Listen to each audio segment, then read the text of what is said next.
fun grungy guitar beat to break down. I was trying to achieve something in the vein of the Opium sound, using heavy guitar distortion and a bunch of cool, weird psychedelic sounds. Perfect for artists like Destroy Lonely, Yeat, Uzi, in honor of Pink Tape. Maybe you could go there. If you guys like the video, feel free to go follow me on Instagram at GavinHadley_.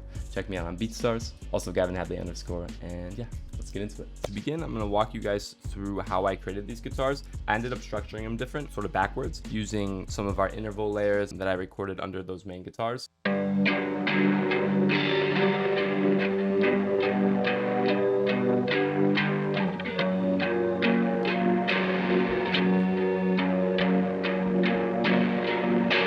I'll get some chord diagrams on screen as always so you guys can see what I'm playing better, but I'm going to break down this guitar and then walk you guys through the effects and stuff that I put on the other guitars. The effects definitely make these sounds sound the way that they do, so we're going to spend more time on those.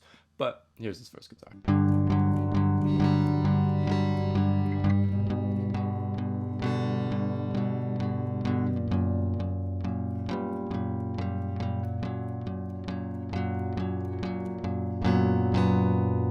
I'm using archetype Corey Wong a lot, but for these rock sort of tones, I think Guitar Rig still takes the cake, compared to Corey Wong at least. So I'm using this 1May MC preset. I just have the trial of Guitar Rig, I'll be honest. And then we have an EQ, taking out a little bit of low ends, boosting the highs a little bit to make it a little bit more crispy. We have a compressor on the Attack Enhancer preset, and then a tape Mellify to give it a little bit more of a tape sound and just calm all those other elements. Next, I recorded this layer.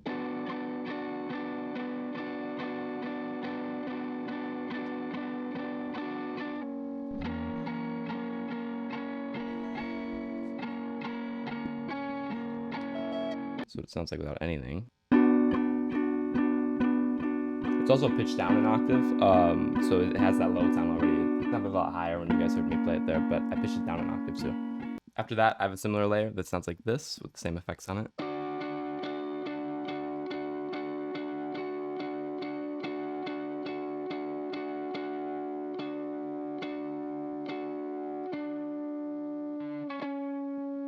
And then we have this lead, which is what the beat drops into.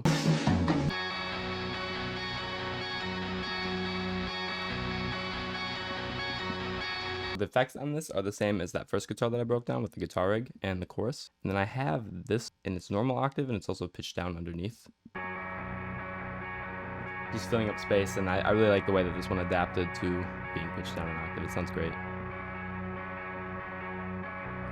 They're all like little ear candy things at this point with the rest of the guitars.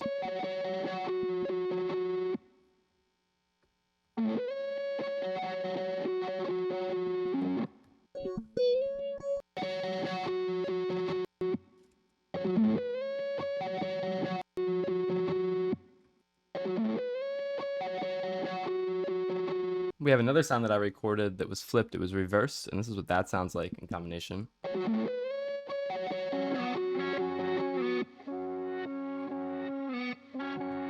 And then I also have this first guitar pitched down an octave. I don't have it play for the first 2 bars, but it comes in for the second 2 bars. And then the next 4 bars. It sounds like this. Just really low, grungy. And now we have one final lead that comes in the second part of the verse, but I used a section of it that transitions into the first part of the verse, and it's cool because it has a bunch of reverb and distortion on it. This guy right here, this B8, you guys are gonna hear it carries over a bunch of reverb and stuff. Really distorted that sound. This is what the melody that I came up with sounds like. I just used the very ending part of it right here, and that's right there.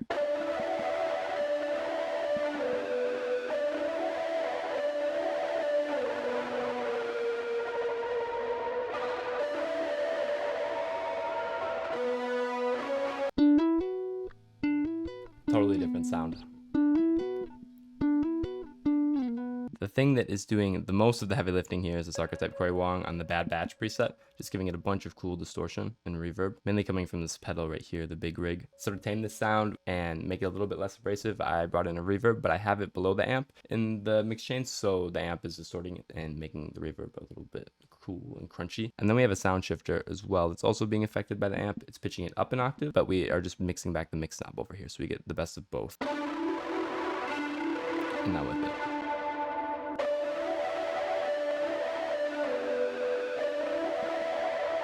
Alright, cool. Now that we have all the guitars, I'm going to break down my accents. Actually, I'm going to get into the drums first and show, because the synth that I added down here actually synergizes with the bass in a cool way. It creates like a cool power chord. First thing I have is this vocal. I reversed it, I flipped it. It originally sounded way different. I stretched it out to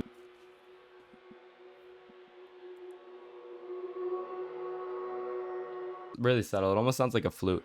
Effects on it, I have reverb, an EQ taking out some low end, and then a pitch shifter, pitching it down an octave.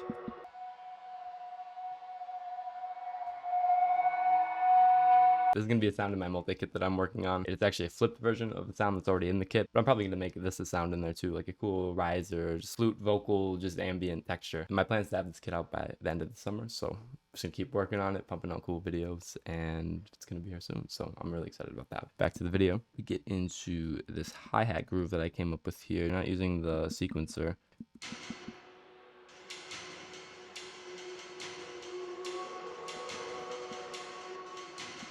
Before effects sounds like this.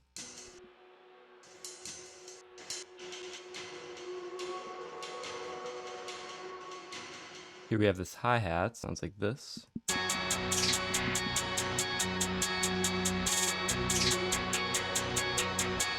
We have a few rolls right here, and then a few right here that I'm just moving the notes down, just to give it a little bit more feel and texture. We have one down here super quiet as well. You can barely hear that. These low octave hi-hats that come in really subtly, just give it a little bit of extra bounce. After that, I have two snares that come in, sound like this. One's a rim.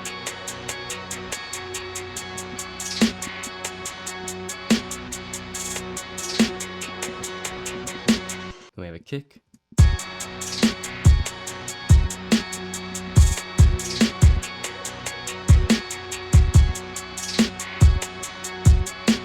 I wanted the 808 to take up a lot of that low end and not have too much space, because we don't have any other instruments filling up too much low end in the first part, at least have those interval guitars. But this is what the pattern sounds like.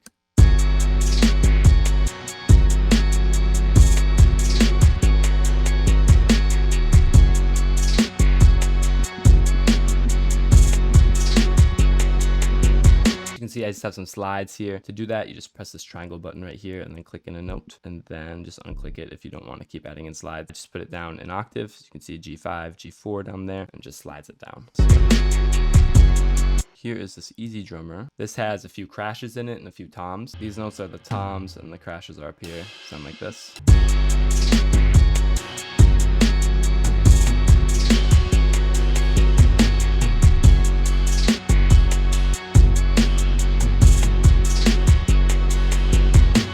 The second part of the chorus, I have a little drum pause right here, just taking the drums out for a second. Same with these hi-hats up here. And then we introduce this cool synth sound. It's from a Prophet emulator, and this is what it sounds like.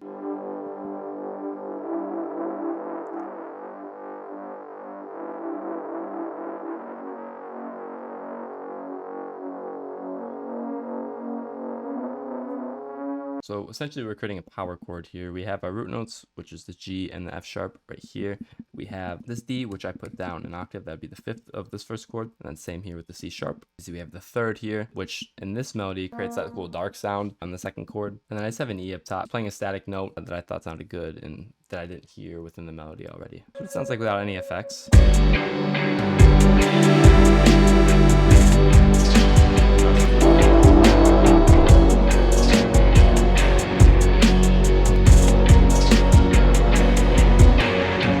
Have this interval guitar that comes in here for the first part of the verse. It's our only guitar layer. We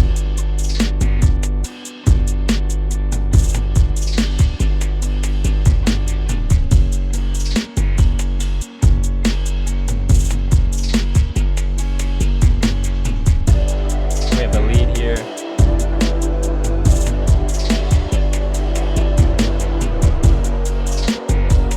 And we brought in the Prophet for the second part too. You guys are definitely able to hear it there a little bit more. As you can see, we are definitely stripping back on some guitars, so it has more of a moment there. And yeah, that is going to be everything. As always, I'm going to play you guys the beat at the end. Hopefully you guys were able to take away something from the video. Comment down below any future video suggestions for me. They're always greatly appreciated. Thank you guys for watching. Hope you have a great rest of your night, and I'll see you in the next video.